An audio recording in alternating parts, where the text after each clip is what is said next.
song ta bon go tuin asu tong jing theile idinga ki song lel hi ham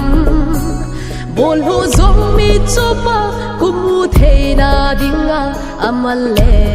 ei ni zong ei manding song ta bon go tuin asu tong jing theile idinga ki song lel hi ham bol ho zong mi chopa kumu theina dinga amalle ei ni zong ei manding zawa paling ei khu apa hoina phatsa aling dona ki het mo sa hin e Christian hen koma anom jing del hin iza kai hin aphat nan sang the min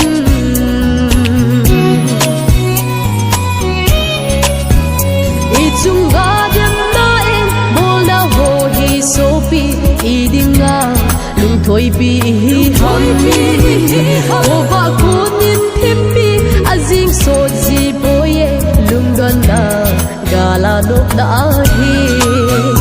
zawa paling ei khu apa hoina phatsa aling dona ki het mo sa hin e Christian hen koma anom jing aphat nan sang the min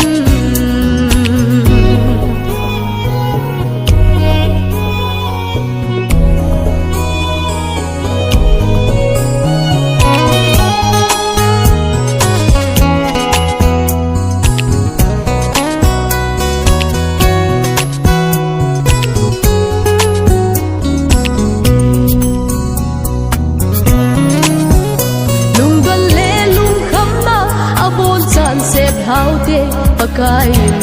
ikan ko agel na ichan chung zo sia lungoi dan them hiude ta san cha pachin na hilo ham zawa paling ei khu apa hoina phatsa aling dona ki het mo sa hin e Christian hen koma anom jing del hin iza kai hin aphat nan sang the min zawa paling ei khu apa hoina phatsa aling dona ki het mo sa hin e Christian hen koma anom jing del hin iza kai hin aphat nan sang the